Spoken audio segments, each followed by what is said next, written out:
Good afternoon, everyone. Welcome back to the Black Swan Capitalist YouTube channel. I'm Versan Aljarrah. I'm here with my brother, Vandel. We're honored to have a very special guest with us today, Matthew Piepenburg. Matthew is a renowned financial expert, author, and thought leader in the fields of macroeconomics, precious metals, and alternative investments. Thank you for joining us, Matthew. Oh, listen, it's absolutely my pleasure. And as we were talking before, I've been following your insights for a while, learning a lot and helping connect my own dots. So it's really going to be a great discussion. I actually appreciate the invitation. I'm really looking forward to it. It's very kind of you, coming from you. And just so you know, your insights and perspectives have been absolutely invaluable to my brother and I as we've navigated the complexities of the world we live in today. So very excited to get your take on things and the current environment. We have a lot to talk about, so I think we'll go ahead and get started with central banks. They have aggressively been accumulating gold for over the last few years, and now there's a growing trend of nations beginning to repatriate their gold reserves. I think we're seeing the same with silver, and with the long-standing manipulation of gold and silver prices through the LME and the COMEX. Would you agree that we are on the verge of another Bretton Woods moment, one that is going to trigger a full-on scale reset of the monetary system? I think even the IMF during the COVID hysteria in 2020 came out with this beautiful video that was, all warm and fuzzy and yet full of nonsense. But one of the themes was, we all went through that crisis. We had different views. Mine are pretty extreme, but regardless of the different kind of debates on COVID, it was a crisis and it was an opportunity. And that's kind of what I think nefarious groups like the IMF, the World Bank, and central banks in general, and the Fed in particular, love. And certainly darker motive kind of political unelected officials love to use crisis, manufacture crisis as an opportunity, whether it's coincidental or intentional. And during the COVID crisis, the IMF had this wonderful video with Georgina on there saying, look, and even, of course, the great Klaus Schwab during the WEF saying this is the crisis of a generation. No, it really wasn't. Even if you look at just the math, despite the horrible nature of people who suffered from it, the math just didn't compare. But they were comparing in 2020 COVID to World War II. And I've said this many times. I'm an American with a German father, French family, live in Europe, spent half my life in two different continents, but anyone in Europe knows with the 85 million killed during World War II, the destruction of most of its cities, the occupation of my home, where I live now, by the Germans, and the slaughters in the villages and the graveyards filled. You cannot even compare the crisis of World War II to COVID. And yet what they were trying to say is, look, we have a debt crisis now because of COVID, effectively. Well, the debt crisis was there long before COVID. And what we need to do now is think about a Bretton Woods 2.0. This was in 2020. This is a classic, you can call it PSYOP, dark state, or coincidence. This is a classic method of telegraphing years in advance what you're going to do, blaming it on some extraneous event that's not your fault, and then using that as a pretext for more centralization, because centralization always follows desperation. When, as Hemingway said, when you get into a debt corner, nations do two things. They debase their currency, they go to war, and they centralize. Three things, really. It's all tied together. I thought that was extraordinary hubris and dishonesty, even in the midst of the crisis of COVID, whatever you think of it, to compare that to World War II. But what they were doing was trying to create such a non-blame disaster. It wasn't our fault in these banks. It was this disease, this virus. And now we have to roll up our sleeves and do something serious. And we're probably going to have to do some type of debt reset. We're probably going to have to introduce central bank digital currency. It's going to be fast. It's going to be efficient. It's going to be supported by central banks. There'll be no bank run worries. You'll have full faith and confidence in your currency, all the warm and fuzzies, and left out all the negatives.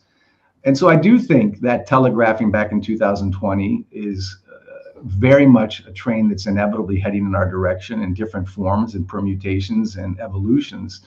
And I think the writing was on the wall even before that. I think before we get to the moment where we blame it, the next Bretton Woods event on a war or a virus or a political event or some other crisis, we'll probably still do desperate measures of rate cutting, balance sheet expansion at central banks, monetary dilution, debasement, financial repression by misreporting actual inflation, which we all know is much higher than the CPI scale, probably closer to 13-14%, run negative real rates, throw in some capital controls, some yield curve control. And when that stops working, finally we'll throw in the towel and try to have some type of reshuffling of the deck chairs, some type of debt restructuring. I don't know how that's going to be globally cooperative in 2027, 28, 29, given the division of the world now and the post-weaponization of the US dollar, the rise of the BRICS, the rise of distrust for the US and the West, internally and externally.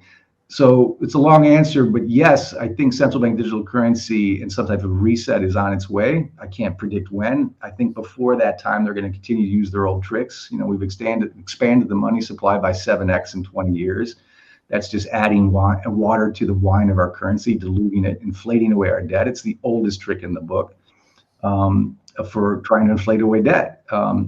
And war is another way to distract the people and explain the emergency measures. I mean, our debt to GDP now in the US, home of the world reserve currency, is at levels where we were in World War II.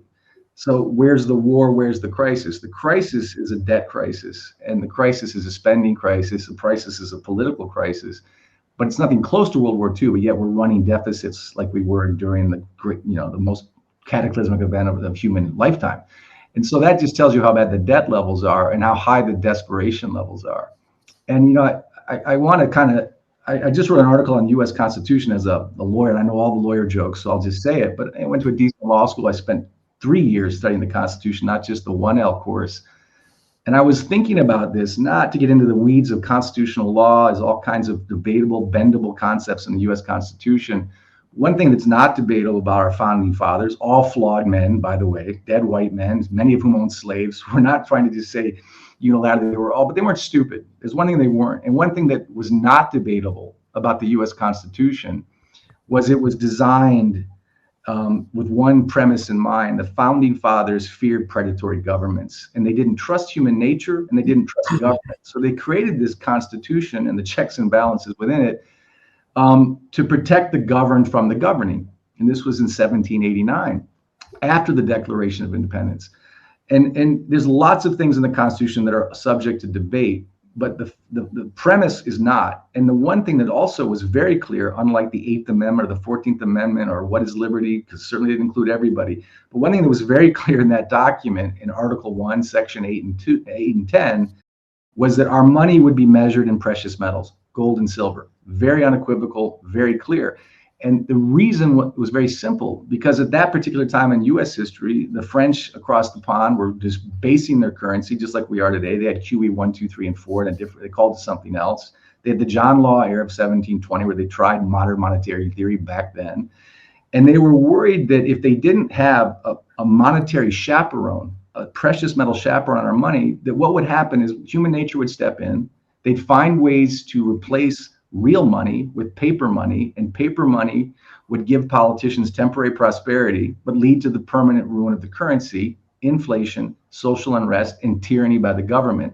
That's our own Constitution, 1789. Fast forward to today, we don't have real money. We don't have gold-backed currency. And I could go into I won't, the history of how that happened. It was very deliberate. It was very desperate. And now what was warned in 1789 is happening in 2025. We have more tyranny. We have more centralization. We have less civil liberties. We don't have sound money. We have social discord and unrest domestically and internationally because everyone's broke. Everyone's suffering from the invisible tax of inflation. Their purchasing power just isn't what it was. And look at, again, 1971, when we went off the gold standard officially, when Nixon welched on Bretton Woods from 44, a 400 ounce, I think, what was it? A 400 ounce bar was 17,000, 1971 of gold. Today it's over 1.14 million. It's not that gold did anything but sit there, but it held its purchasing power while the US dollar, that paper beast from Jekyll Island and then some, as warned by our founding fathers, just got more and more debased and diluted. That dilution in the span of my lifetime, unless you're very well prepared or very wealthy, that hurts. That kills your purchasing power. And that is a source of social distrust. The best thing a government can do at that point is come up with excuses, lies, and desperate measures. And there's a long and distinguished list of those in the last 30 to 40 years, and certainly the last 3 to 4 months or the last 3 to 4 years. So it's all connected, but we got very far from the plow of our fundamental principle. You think sound money is an academic term. No, it's connected to everything in society, in the courts, in your living room. and certainly in the despair felt particularly by the middle class today, which I think is the greatest crime of all. I mean, our business is an exceptionally strong business. It's designed for high net worth individuals. It has high minimums. We saw the writing on the wall. Egon saw the writing on the wall decades ago. We store physical gold. We save in gold and spend in fiat. We saw this. But even though not everyone listening can become a client of Von Greyer's, I speak to the middle class as much as I speak to the high net worths, because we're all in it together. But the ones who are suffering the most are the ones that are misinformed, or who still trust their dollar and their 401k, and they still measure their wealth in this beautiful ice cube called the US dollar. And it's actually quite sad. Yeah. If I can add something real quick to that, it's just gold and silver repatriation. That's a clear sign that central banks and even governments, they're realizing the diminishing value of fiat currencies. And what's interesting, if you go back in history, 1971, what did they really do when they took the dollar off the gold standard? It was not just to siphon wealth and create this wealth gap, but it was to give complete control to central banks so they can build the military industrial complex to protect that very mechanism. Yeah. So obviously we're currently living through this monetary reset. Historically throughout economies, currencies, empires, they all collapse and rebuild at some point. It's just, as Mark Twain says, history doesn't always repeat, but it often rhymes. And so at this point right now, do you feel, Matthew, that there will be some moment that is a sudden kind of black swan catalyst to expedite this process? There's been, it's a very important point, and it's all kind of playing out right in front of us. It's not even projected; it's in real time. In a sense, we've had a lot of moments, and now they're culminating to this watershed events that make the headlines every day. I mean, you could say the moment was when this unimmaculately conceived Fed in 1913 from Jekyll Island became law on December 23rd, 1913. You could call the welching of the gold standard in 1971 as another moment. You could certainly call letting China and the World Trade Organization saying they're going to buy all our widgets when in fact, they make all our widgets and we outsource labor. That was an moment. 2008 was an moment. Weaponizing the world reserve currency in 2022 was an moment. The bond crisis, which became a banking crisis in 2023, was an moment. And most recently, right now, as we're sitting here, what's happening in the COMEX, which is intentionally complex and meant to be misunderstood, like derivatives and just like Tether and Bitcoin and XRP and Ripple and all those things that you guys know so fluently, is meant to be complicated. So you can't fully understand it without looking under the hood carefully. But all these things are moments that are culminating now. In a lot of ways, what's happening on the COMEX is so dramatically an moment, what the implications are, what the ramifications are. But 99%, or I'd say 95% at least, don't have, Americans or citizens of the world have no idea what happens at the London Exchange or the New York Exchange.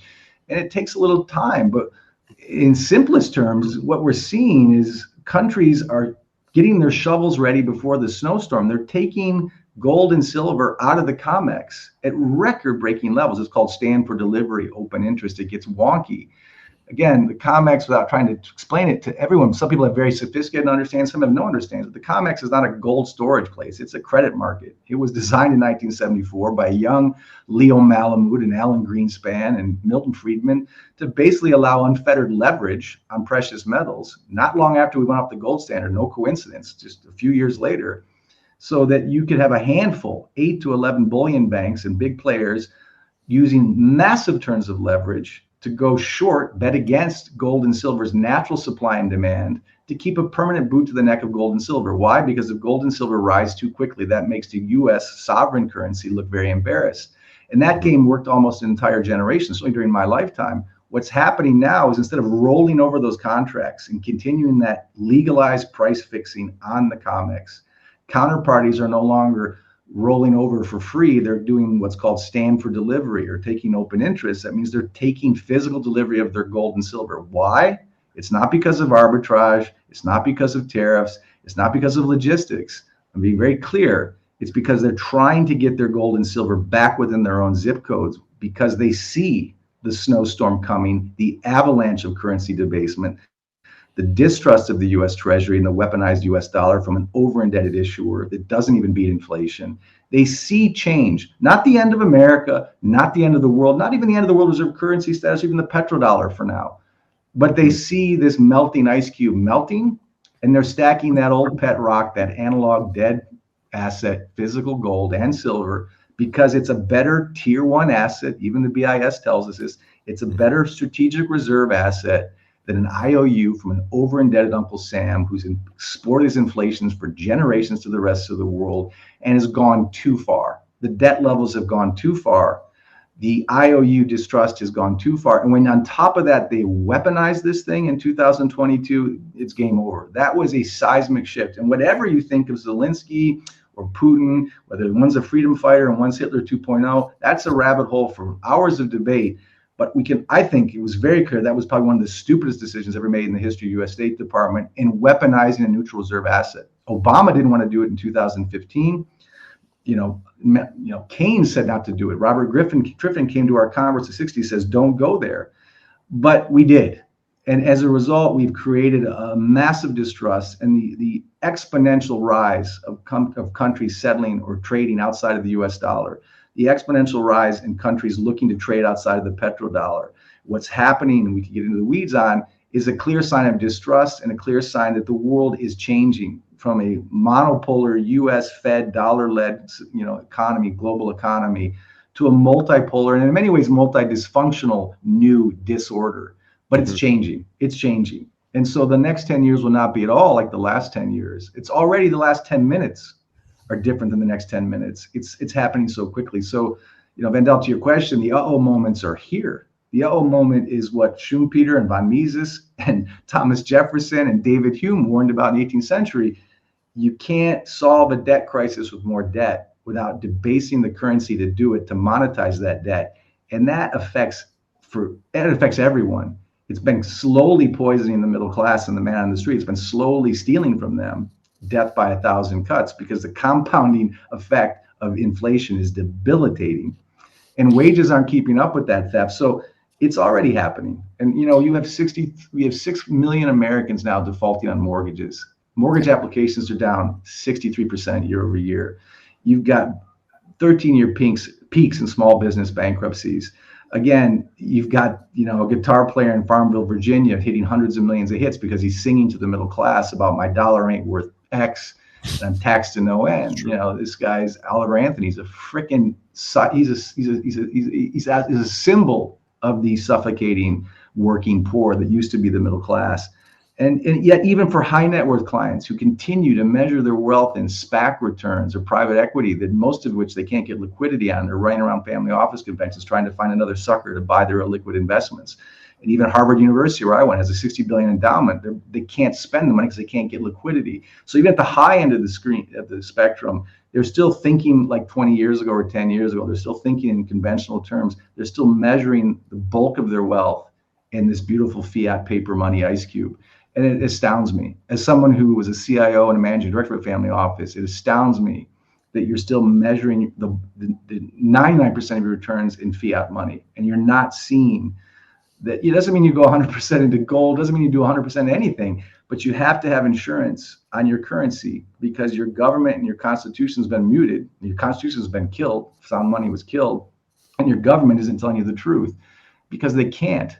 They can't admit, they have a pathological inability to say we really screwed this up. Maybe QE1 was where we should have stopped. Maybe our Fed balance sheet shouldn't have gone to 9 trillion at some point. And believe me, the QT that we're seeing now is very quickly going to turn to QE. We're going to see more rate cuts, not rate hikes, because we can't fight inflation at 37 trillion. We don't have a Volcker solution. Again, these are complex things to the average man and woman, as they should be, because they have other things to worry about. 20% of Americans have a job that just all their salary goes just to their rent. They take a second job just to pay for things.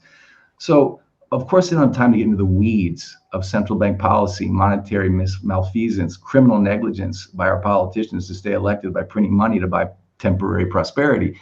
But what's happening now, Vendel, is the jig is up. You're feeling it. You don't have to study the CPI, the Bureau of Labor Statistics. You feel it. You know everything costs more and you can't afford it. You know what's interesting, Matthew and Versan? A lot of people say people are starting to wake up. And I have to say, I completely disagree. I think people are starting to feel a pinch, which is different from being fully awake and understanding what's going on.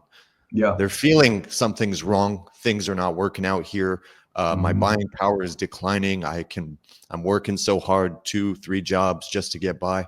So people are feeling something's wrong, but I really feel like there's a huge misconception there, and people really don't see the bigger picture where this is going, because as you said, there's been those moments, and it's cuts by 1,000 times, and it's leading up to continued credit creation, debt expansion. That means more currency debasement, more people are going to get hurt and suffer, and of course the wealth gap is going to continue to increase. You're going to have more poor, and the people that own assets will kind of get ahead of that currency debasement.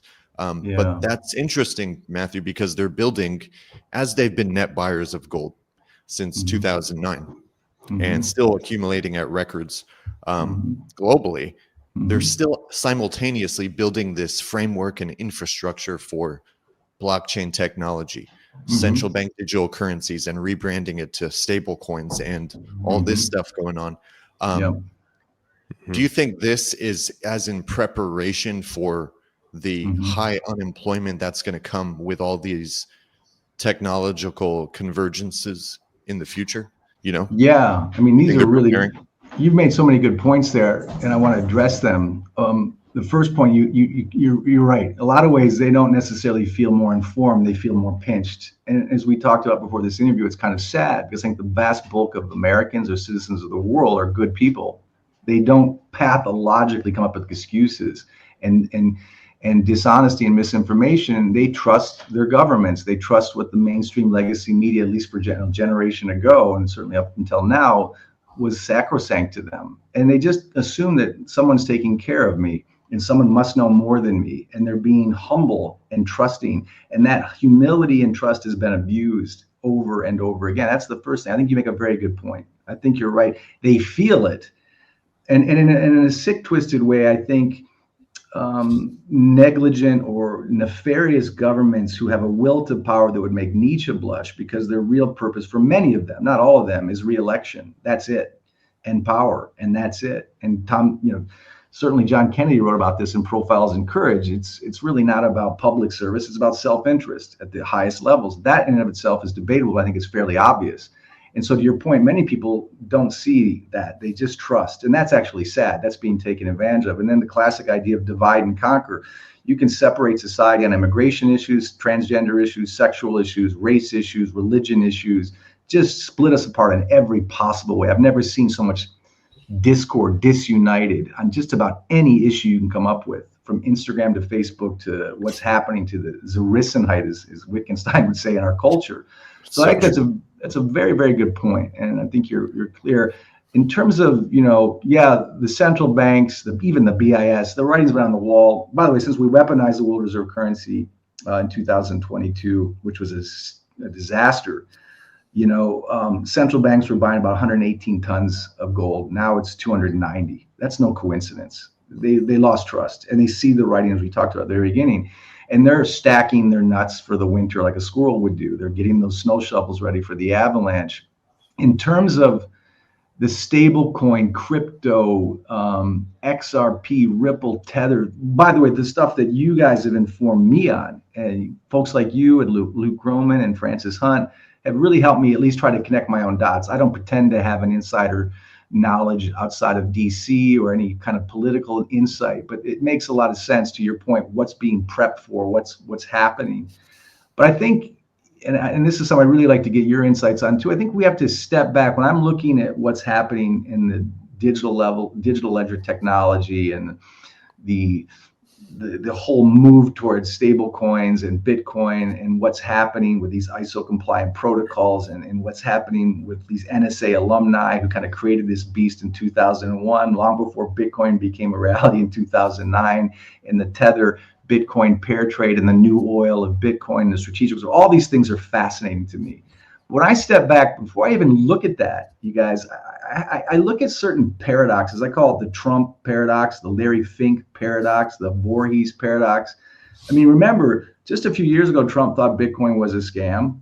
Larry Fink, who's now had a multi-billion-dollar Bitcoin ETF, which he's profiting off wonderfully, and is now projecting $800,000 Bitcoin, at the same time was also saying this was a scam, etc. It was a nefarious asset.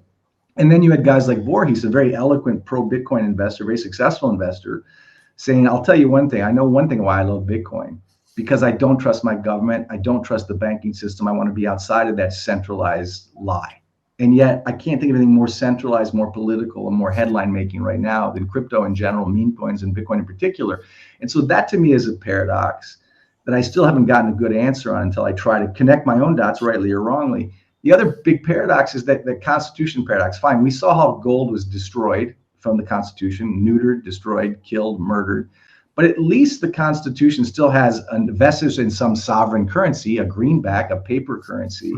So when I hear guys like James Lavish say that Bitcoin is nation state resistant, it's actually nation state offensive, because every politician, judge, congressman, senator, president who comes into political office has to put their hand on the Bible and pledge allegiance to the U.S. Constitution. And the U.S. Constitution at least has an interest in a sovereign currency. It's no longer gold backed, but it's still a sovereign currency. But the very premise of Bitcoin, its very fundamental notion, is an anti-fiat, anti-sovereign currency, a maverick outside the system currency.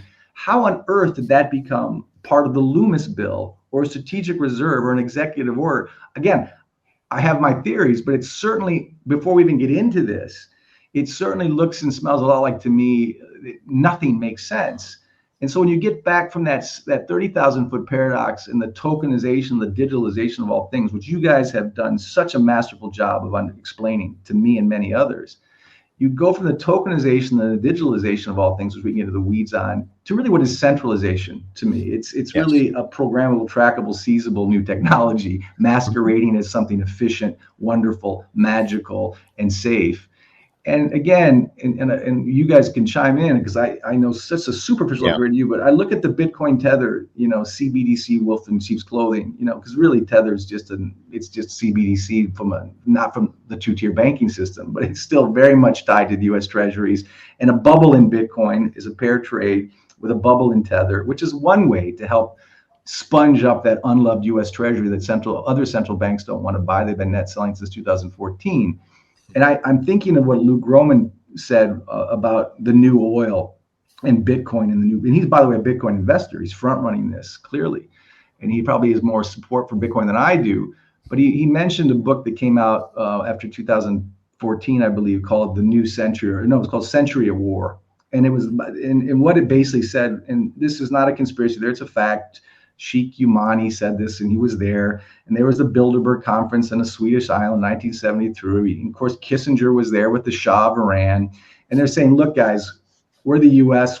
We have a petrodollar. We just came out of Vietnam. We're in a lot of debt. We're going to inflate oil by 400%. That's going to bring demand in for our dollar. We're going to create a bubble in oil, and you're going to go for it. And the Sheikh Yamani looked at the Shah of Iran and said, why are we doing this? He said, just ask Kissinger. He was such a puppet of the US at that point, another CIA plant. And so they created this bubble in oil. What Luke is kind of alluding to, and I'd like to get your thoughts on this, you can create a Bitcoin bubble as well. You can put it on the media, you can centralize it, politicize it, call it a Trump favorite son. Again, 3 years ago he hated it, now he loves it. To me, it looks like an El Salvador model, speculating a speculation asset, which is not at all a store of value. Pump it up, use it to pay down some sovereign debt, and by the way, centralize people without even knowing it. So it's a long answer to you guys' question.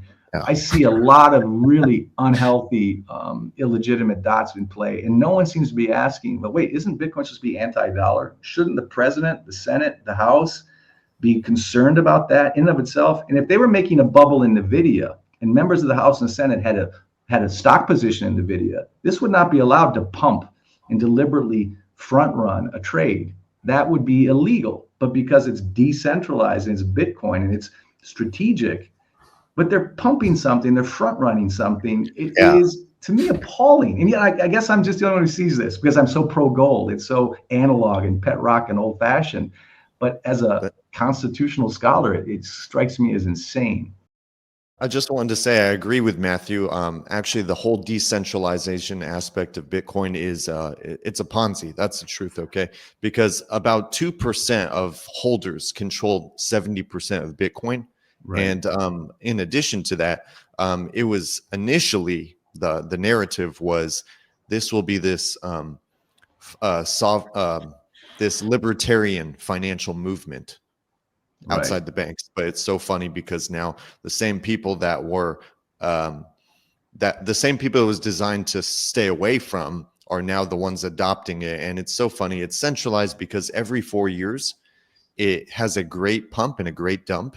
And that's that coincides with the debt refinance cycle. So unless Satoshi was an economist and understood the liquidity cycles, none of it makes sense.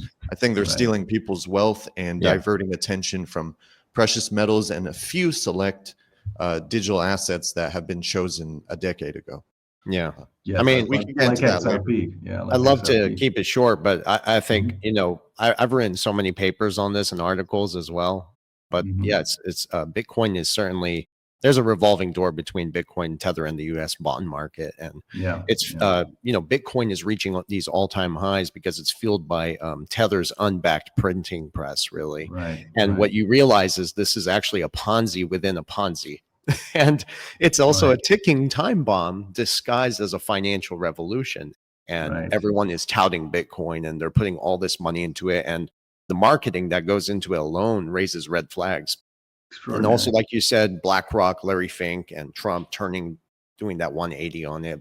Also, more importantly, it's like people don't realize that how it's so tied to Tether, and what they're doing with this is siphoning wealth from retail investors while artificially manipulating the Bitcoin price and creating the illusion of volume trading there. And they're using those profits from retail investors to go buy gold and other physical assets, tangible assets. So you can still make money on it. You just got to get in and get out, but it's just musical chairs. And the person buying it is just hoping they're not the last one holding it when the party stops, kind of thing. Yeah. And they could keep it going for as long as they can because it seems to be directly tied and coincides with the debt refinancing, which is every couple of years, every 4 years. It aligns perfectly. You guys have done so much of this sophisticated thinking to get to these conclusions. But for many Bitcoin people, again, they're not part of a conspiracy. They're just speculators and they're true believers. I'm not mocking them. Certainly, I have friends like Larry Leopard and you know, Ronnie Sturfla, who writes the In Gold We Trust report. Who's, I mean, if you're speculating, you're trying to get return on a fund, you're front running this trade. And, you know, whether, you know, but they're going to call us, you know, anti-Bitcoin gold bugs. And that's the end of the debate. You silly old men or you young men, you just don't get it. You don't get it. You're part of an older thinking. When I look at Jack Mars, what they'll go through to convince themselves.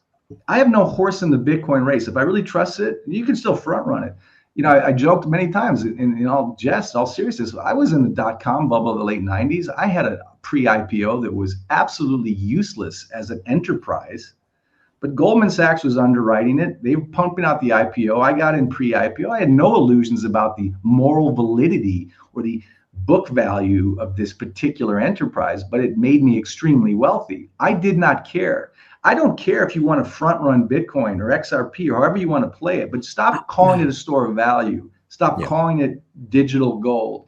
Let's call it what it is. That shouldn't even be offensive to anyone who believes in Bitcoin. What offends me about some of the Bitcoin propaganda, I don't think there's any propaganda in gold. It is what it is. You either believe in it or you don't. It certainly holds its value. It has done for thousands of years. We all know the story, but there's no propaganda there. What bothers me is when they use this digital gold narrative, they use this gold image, they've basically hijacked what is real sound money and made a euphemism for this digital gold. Like the Patriot Act is a euphemism, like quantitative easing is a euphemism, like the Department of Homeland Security. These are all euphemisms. And this strategic reserve asset sounds so informed and smart. And you've got smart people in the House and the Senate. They're going to do this for us, and we're going to save America. These to me are all signs of desperation and manipulation. And the desperation comes at particular turning points like this in an empire or a country or a regime. And this is classic. And yet we're going to be castigated by 90% of the Bitcoin crowd is just guys who don't get it, who just are chasing the gold bug narrative and selling their book, not having any conviction or any actual study of what goes on under the engine. Because if you put your hands there, get a lot of grease on it. You got to look at it, and no one wants to look at it. I think gold should always be your proxy for wealth preservation, and you go from there. Yeah. I think people are, again, being dependent. They're creating dependency on the system with the middle class while they're bridging us into the new system. It's really RippleNet, Ripple, XRP, stablecoins issued on the XRP ledger. This has been highlighted over since 2015. I sent you a bunch of documents going back from 2015 regarding SWIFT, statements by the former U.S. Treasury, Rosie Rios, the IMF, the World Bank, the UN, numerous financial institutions saying that XRP was the disruptor. Also, there are about 1,700 non-disclosure agreements with smaller banks and financial institutions. So, overall, what do you think your role is in seeing how this is being played out into the future? That's a great question as well. And again, I don't blame people for this. I work in Zurich. I'm an executive with the largest gold vault in the world. We have clients from 90 countries. We believe in gold. I must be selling my book. I only came to gold to make a salary and to get rich. None of which is true. But I can understand how that's going to be conceived and perceived that way. That you said the same thing about Egon von Greyer's, who bought gold at 300, decades ago. He has a funny story about giving a toast at his daughter's wedding in 2000. I think it was 2001 in May, and asking everyone to buy gold, and nobody did. He wasn't trying to sell the business or get a commission. He was really high conviction belief that gold will certainly not make you rich, although going from 300 to 3,100 certainly doesn't hurt, when you buy early. It's certainly got the optionality and the price moves, but certainly gold can keep you from getting poorer. It's a stay wealthy as opposed to get wealthy investment. Yeah. And again, I had the high class problem as a young .com punk who got lucky on a pre-IPO to have the high class problem. How do I preserve what I won in this lottery in the NASDAQ? I had to think about wealth preservation. Even for the high net worth category, you still have the burden of the high class burden of protecting the wealth that you've either earned or won or gained or inherited. And yet no one wants to think about gold. Or if you're selling this idea or pushing this conviction, no, you're just selling me your business out of Zurich. No, we're not. We actually believe this. Egon started our company for his own wealth and a few friends, and other people just wanted in. And it's a great problem to have, where you have a solution that critical thinking people are slowly starting to figure out. Again, my point is, what's sad is the middle class or the uninformed are being pushed into this fantasy that you guys have been explaining. And again, this point that I think you made, Vandell, too, when there's a small percentage of whales in the Bitcoin space who have such a huge bulk of this position, who've been eerily static, not buying or selling for years. I've never seen any investment where anyone had the courage to stomach that kind of volatility, that type of standard deviation, without a buy or sell somewhere. And the fact that there's none of that convinces me that they know how the game ends. They know the dots, so they can be comfortably static during this whole period of volatility. And again, I think what I'm trying to do with gold, and it doesn't mean to love gold, you have to hate Bitcoin, but please don't compare the two, and please understand both, and then make your own decision. Don't follow a 20-something millionaire in Bitcoin or billionaire because the price proves that he's intelligent, without looking deeper behind the mechanizations and the permutations of what really makes this asset tick, and why it was built, who built it. I still don't fully have the answer to that, and where it's headed, and what are the real motives, and what are the risks. When I was a family office managing director, and before that a CIO for a single family office, I looked at hundreds of hedge funds, hundreds every year. I had to do the research on it. I had a team of 8 analysts. But what I always looked at before you even get into the weeds of the operations or the due diligence is, what's the annualized return of the investment, or the PM, the portfolio manager? What's its maximum drawdown? Because if he was down 30% in 08, he wasn't protecting, or she wasn't protecting the portfolio. And what's the standard deviation, the volatility? Those are 3 very simple things. When you look at Bitcoin as an example, unlike gold, well, certainly its annualized performance is extraordinary because of 2013. My God, 5,000+% return. That's hard to beat. Nothing beats Bitcoin's annualized return. But when you look at its maximum drawdowns of 80%, more than once, twice, or three times, and you look at its standard deviation, that is not a store of value, not even a medium exchange or a unit of account. But are you kidding me? That is the speculation asset of a generation. And with that speculation comes tremendous risk. But what the defenders, rightfully, wrongfully, with conviction or with some other motives, will say is, we're just consolidating. We're just, it's Metcalfe's law. This is gonna, it's like the trains and it's like the automobiles. Eventually it'll just be one or two and it'll solve all these problems. And my role, to your question with gold, is not to say, well, that's absolutely wrong. My role is to say I question that heavily. I'm very concerned. If I'm gonna go there, I'm gonna know it's a speculation. I'm gonna be willing to lose it all. But more importantly, if I'm going to speculate, fine, I'm a big boy, big girl, you decide. But don't think it's a store of value. Don't think it's digital gold. And I spend my time explaining what gold really is, not as, again, a pet rock or a vestige of 1789. It's been there for millennia for a reason. It'll be here for millennia. It's literally indestructible. It has spiritual components to me. It has metaphysical components to me, but that's neither here nor there. There is a reason why when everything goes to hell, gold always emerges. And what's actually very sad, and Egon and I talk about this a lot, be careful when gold goes too high. It's actually a very bad thing for the rest of the world. We don't need more gold price appreciation. We're just insuring our money in gold for years. But now gold is spiking beyond the control of the COMEX, beyond the control of the Fed, beyond the control of the Treasury auctions, because things are so bad.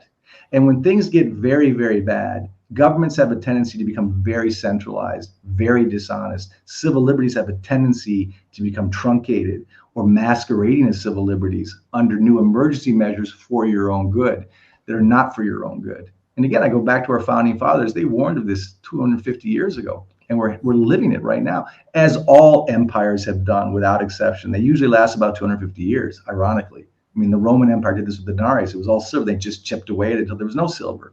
In the Ming Dynasty, the French in the 1780s, I mean, John Law, this is nothing new. I keep saying modern monetary theory, solving a debt crisis with more debt, has been done throughout history, but also throughout history and literally without exception. I'll say it over and over. Whenever a monarchy, a democracy, an empire, whatever you call it, reaches its debt-soaked end, there always is a financial crisis, a market crisis. There's always a currency and debt crisis. It is always inflationary. And then you have social unrest from inflation. And then you always have centralized control from the extreme left or right throughout history, without ohne Ausnahme, as we say in Germany, without exception. And that doesn't mean that inflation and what gold can do, unlike Bitcoin or digital assets, to protect you from, it doesn't mean that inflation doesn't have disinflationary moments between now and then. A mean reversion in the S&P would be highly disinflationary. A major depression/recession, which I would argue we're already clearly in a recession, and in many ways in a depression, is highly disinflationary. But to solve these problems, goes back to your original question, we are going to have to go back to the old playbook of expanding the money supply, debasing the currency to monetize these otherwise unsustainable debts. That's always bad until we have the reset, so to speak, or until we dupe the world into these digital assets, which are highly programmable, trackable, and seizable, which is centralization. Well, I mean, there's a reason central banks are also buying gold. But remember, as we go digital, gold in a digital world is not going to just function the way it is. And that's why I think the World Gold Council has openly spoke about this. And this is exactly what stable coins are all about. I've been writing about this for years, but stable coins, it enables you to peg a physical asset to it. And in some way, form, or fashion, what digital asset is going to actually move that value amongst central banks, financial institutions at the highest levels of finance, right? And that's where we always come back to XRP. It's not that we're influencers or we're trying to promote it. It's just we've been researching this stuff at all the way back to 2019, and we found these documents which were talking about stable coins, and then you align that with the Basel III requirements for central banks to have the gold reserves. And there's a connection there, certainly, to where, the digital landscape is going to have some relation to gold. And we have a document from the IMF, Trust Bridges, talks about a two-tier system. When you start to think about this two-tier system, also touted by Augustine Carstens from the BIS, this two-tier system almost sounds like one that is central bank digital currencies, UBI. You can call them whatever you'd like. Yeah. And the other one is backed by hard assets, or Yeah. not backed, but pegged to in some way, form, or fashion. And that's why I always tie us back into like XRP and its role. Well, is XRP the chosen one in your mind by these Yes. powers that be? It clearly we looks believe that way. we believe XRP is the chosen one, as in that is the digital asset they are going to be using. A lot of these currencies, including the dollar, they're not going to collapse. They're not going to go away. But as you can see, they're evolving in a sense. It's going to get to a point where it's not the hegemony reserve asset. We're going to have a substitute. That's your Bretton Woods moment. That's your one world currency, whatever you'd like to call it. But the dollar is going to eventually evolve into a regional global currency, almost like any other currency. And you're going to have a neutral, sovereign, bridge reserve asset. And that's where we believe XRP, in a sense, not the traditional sense, is a form of digital gold, but it's not gold. Yeah, this is something, Francis. I mean, by the way, these are all very important points. And again, going back to what I was writing about in 2020 on what the IMF was projecting for this new Bretton Woods moment and this new CBDC rollout. But they even said in 2020, for this central bank digital currency to have any credibility, it still has to be pegged, not redeemable, but pegged to a real asset, i.e. gold, because otherwise it's just another fiat digital currency. And so they had to have this gold component. But you make a good distinction too. Unless, and this is what Francis kept pounding his fist on in South Africa, unless that gold is redeemable, it's not really gold. Again, this goes back to why, whether you're stacking coins in Milwaukee or storing it at Von Greyer's in a Swiss vault, you got to have the actual physical asset. That is key to us. You mean convertibility? Yeah, convertibility, redeemability. This has to, and by the way, that's why people are counterparties are pulling their money out of the COMEX, because they want the actual gold where they can convert it. That's why, you know, de Gaulle came into New York in the 70s and the Germans pulled their gold out too. They don't trust each other. They don't trust us. They just trust their gold. Even the BRICS nations don't see eye to eye on everything. They don't trust each other on everything, but they trust gold to net settle their trades.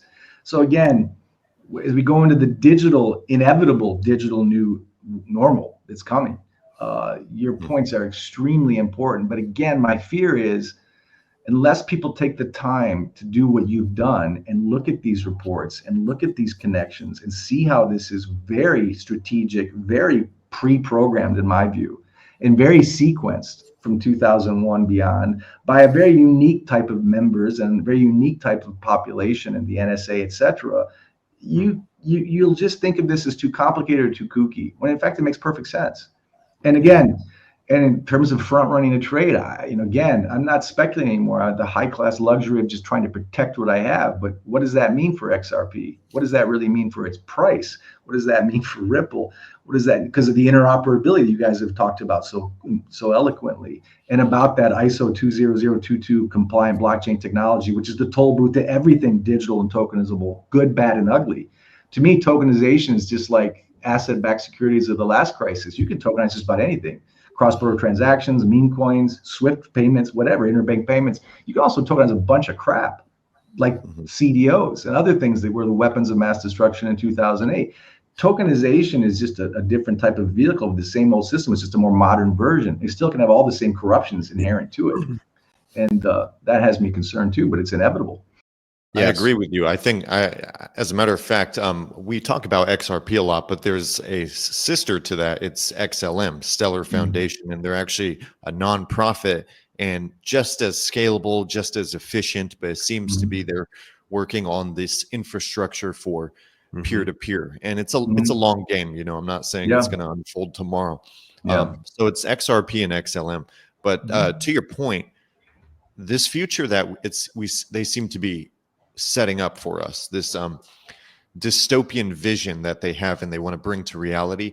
It seems that what's going to happen is what's happened throughout history. We're going to lose more liberty. It's going to be some sort of trade-off here. They're going to sell us the it's for your own good, for convenience, security.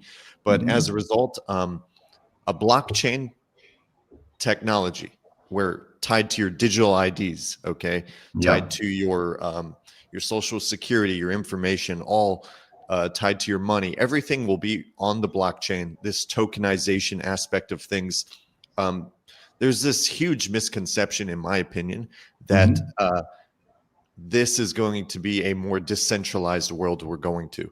And Right. as it pertains to the monetary system, the aspect of moving value and money, I don't think that's happening. That is impossible. The central bankers, these cabal figures, they're not going to allow that to happen. I think that is 100% an illusion to mislead people. I think there might be some sort of decentralization, but not for the money.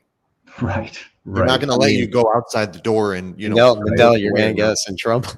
No, it's the truth. It's the truth. I know it's the truth, but you got to bring people in very slow. I'm just kidding. I feel like if you create enough wealth during this wealth transfer, because that's what it is, there are certain opportunities that are better than others. But if you create enough wealth during this transfer, you're going to have more choices and more options.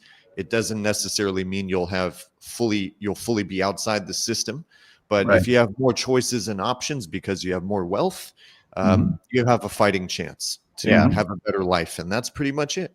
Yeah, I mean, you have to plug your nose and accept it because it is what it is. You, me, and your brother aren't going to win this, but we can recognize it. And again, I plugged my nose to an IPO, but I didn't mind the money. But when it comes to the point of civil liberties, because my IPO wasn't affecting the civil liberties of my country. That's different. I'd have a different reaction to that.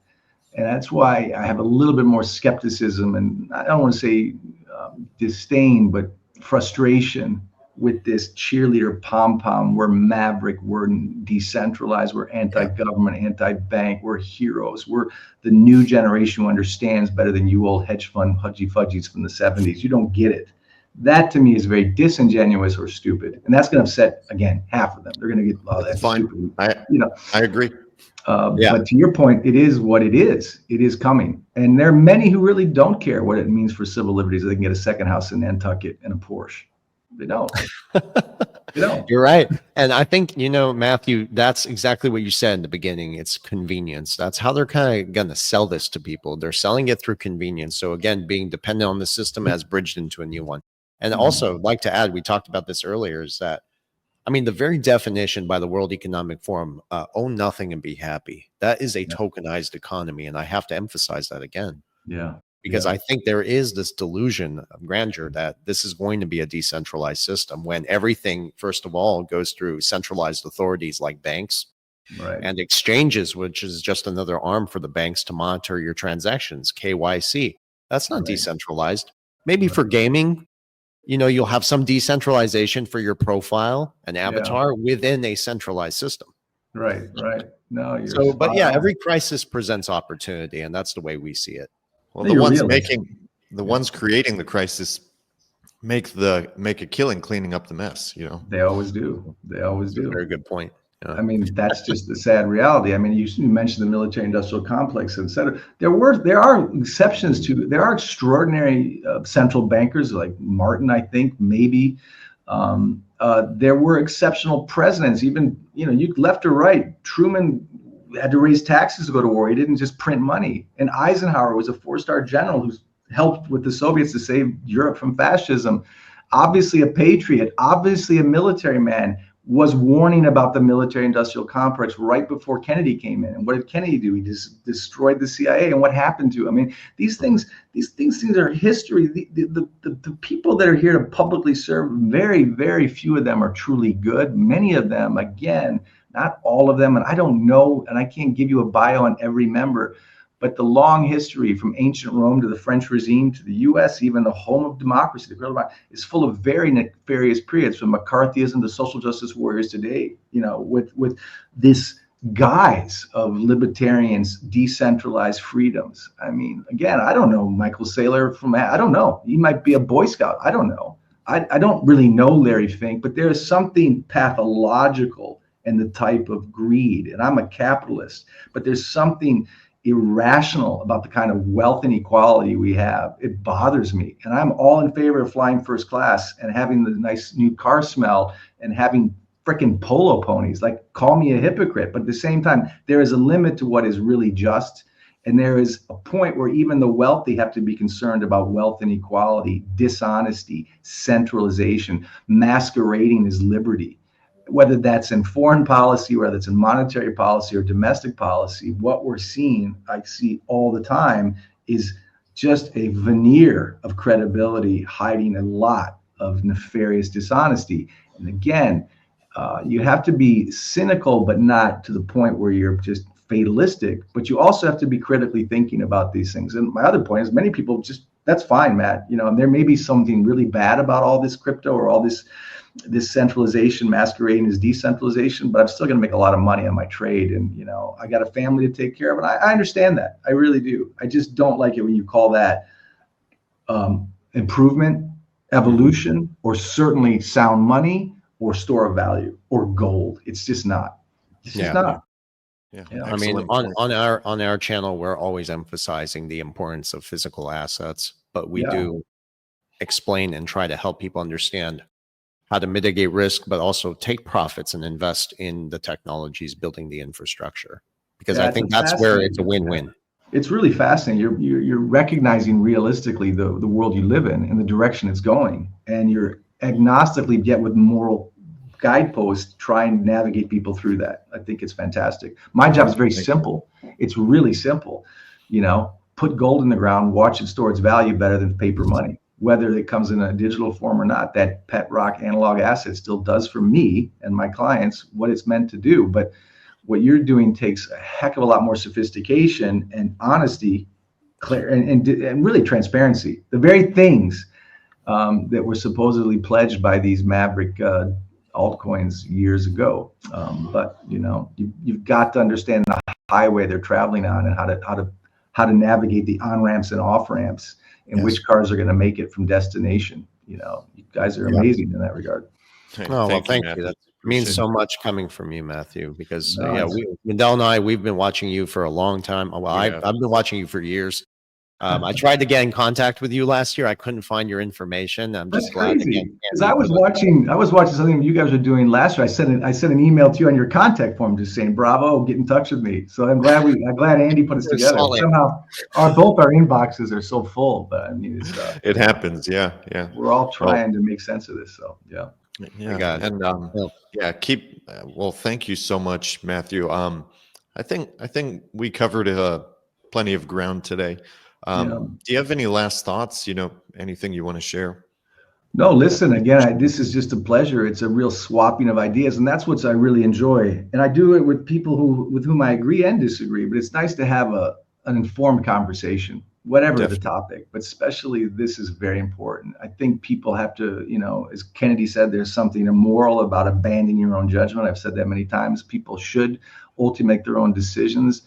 I just want people to make informed decisions. Doesn't mean they have to agree with me or you, but they should make informed decisions. And if we can try our best, not necessarily have the truth, but to speak what we believe is true, to give honest opinions with facts, people can take those facts and make whatever decisions they want with it. But I think we owe it to ourselves and as many people who can listen to us to try to present the facts or our interpretations of them as directly as we can. And I really recommend people, whether they're thinking about risk assets, whether they think about digital assets, crypto assets, or physical assets like gold, get informed. You know, pick your books and your guideposts carefully. Make your own decisions. Nobody here is trying to sell a book. We're trying to argue and discuss serious issues with our governments, our money, and our policies. And that should not be just gained from, I hate to say it, CNN, Fox, or the legacy media. It's just, you've got to try harder than that. Get informed. Yeah, I agree. Matthew, it's been a real pleasure. And if people are trying to get in touch with you, where can they find you? We're at bg.gold or goldswitzerland.com. Again, we talk a lot about why gold, but we also talk a lot about how gold. Egon von Greyers and myself, and we write prolifically on these topics, and we interview, we post all our thoughts and interviews and articles there. And again, you don't have to become a client to just surf through the information on the website to kind of figure out what jurisdictions, what form of gold not to own, to own. Those things are all there for everyone. And, you know, we've been doing this for decades. Egon's been doing it for decades. I caught on the last 10 years, but we love what we do because we believe what we're saying. We believe it, whether it's, you know, from Mount High truth, we can't, no one should say that, but we're doing our best to give our conviction. That's all you can do. Well, thank you so much, Yeah. Matthew. And I'm sure you have an X account as well. We'll put that in I the link. actually don't. I stay off of That's that. why I couldn't Our- find you. Okay. Yeah, our Von Greyer's as an entity does. We're on, we do have an X account on Von Greyer's as an entity, but I don't have a Okay. personal X account. I try to stay out of that fray. No, I good don't for blame you, you. honestly. Yeah. Yeah. Fortunately, at us, we're still there, getting out there, so we have to No, it's important. It's important. reach It's people. important. Yeah. Yeah. Well, again, thank you so much, Matthew. It's been an absolute pleasure. A wealth of knowledge and insight. Oh, Man, thank you, people are guys. going to love this conversation. So Well, it was thank you. my pleasure. Absolutely. Thank you.